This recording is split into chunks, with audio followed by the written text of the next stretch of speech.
And on this matter, I'm joined live by Dr. Bilal Shobaki, head of the Political Science Department at Al Khalil University and member of the Palestinian Policy Network. Mr. Bilal, thank you so much for being with us. First, in all the previous confrontations, achieving a truce between the resistance and occupation meant that the war had ended, even if for a while. Is this truce applicable to earlier confrontations such as that one of 2008, 2012 and 2014?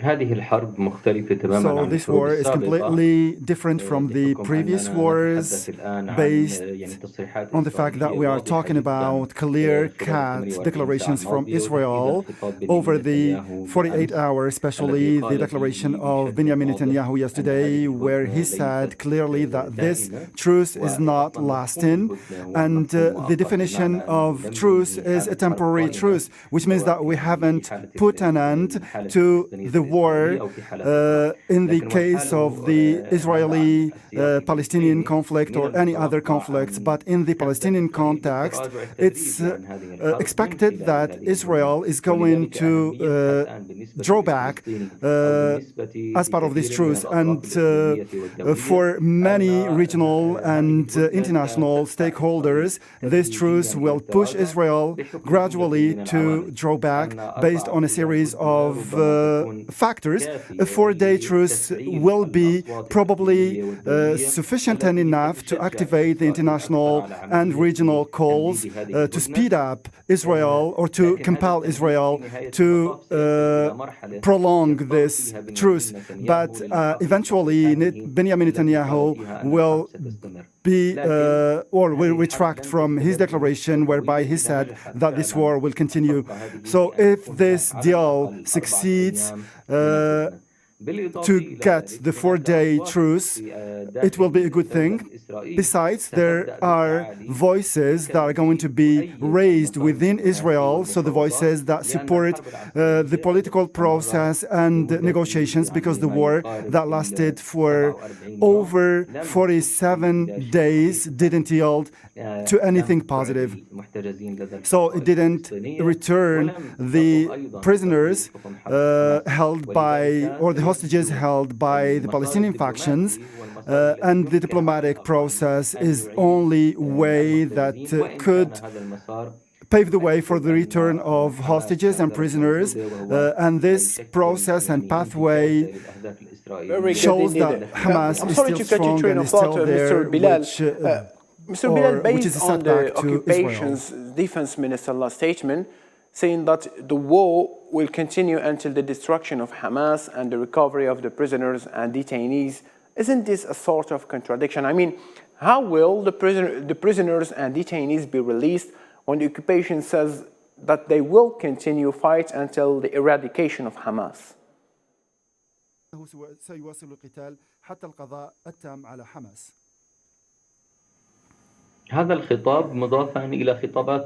So this declaration, in addition to other declarations and statements from Benny Gantz or Benjamin Netanyahu, part of it could be interpreted that it's an attempt to mislead the international opinion. There is a great question that is asked within the international community. So what is, or within Israel, what is the benefit of continuing this war? Can we get something out of it?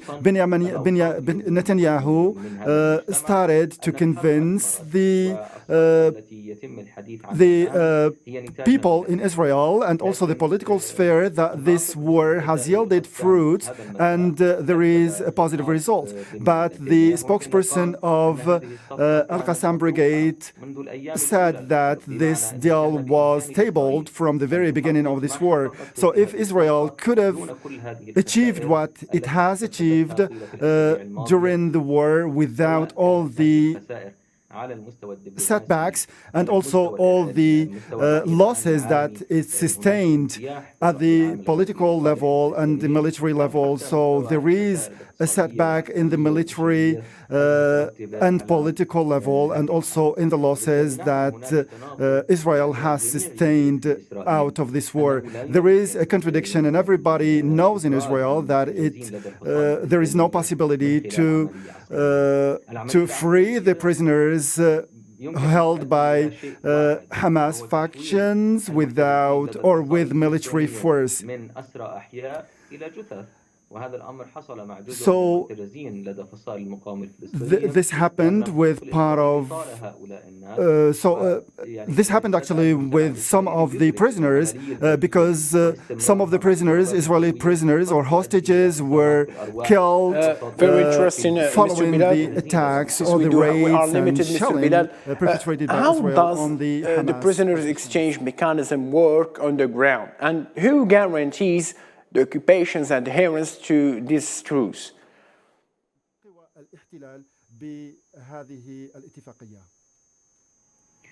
So the exchange, the technical side of the exchange operation is only what was declared by the mediation. So it's a practical operation, and it's not unveiled to the analysts, the experts of the media or the media outlets. The problematics that were done during the negotiation were linked to the conditions set by the two parties without unveiling the terms of this operation. So nobody can predict how the return or the handover of prisoners is going to be done on a technical basis. We have the Red Crescent, which is a guarantor of the handing over of those prisoners, and this has already happened. So ladies that were handed over, and we took stock of their health status, which was really good, even on account of their health status. And we have another aspect relating to the guarantees. There is no guarantee whatsoever that Israel is going to comply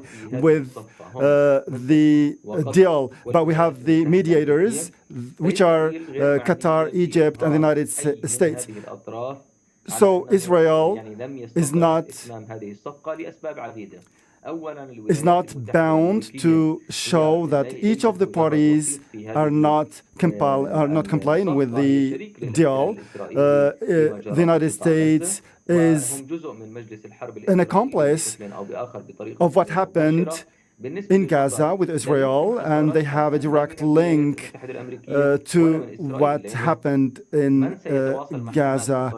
But what is going to be, or who is going to be in contact with Hamas, because Hamas has a political weight and in Qatar, and this is a strong mechanism of communication between the two parties, namely Qatar and Hamas. And I don't think that the United States will allow Israel to adventure in this file.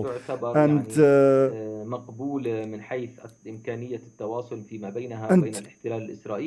we have also the United States, which is a party that is accepted in the mediation, and I don't think that Israel is going to adventure in tarnishing the image of the United States in this mediation, and I think that Egypt also is an active player in this deal. This deal, or the value of this deal, is not the number of hostages that are going to be exchanged, but the value is to break the equation that was imposed by the Israeli side. And I spoke about it when I pointed out that there is a kind of contradiction. The contradiction starts when we understand that in spite of the statement of Israel, which said that the war wouldn't stop until the hostages are handed over, or the hostages are going to be recovered by military operations. But this equation was broken. And now we are witnessing the fact that the hostages are going to be released based on a negotiated deal. And this is a setback, actually, to Mr. Bilal what Shobaki, thank you ever so Israel much said. for this valuable information. The head of the Political Science Department at Al Khalil University. Thank you so much for being with us, Mr. Bilal.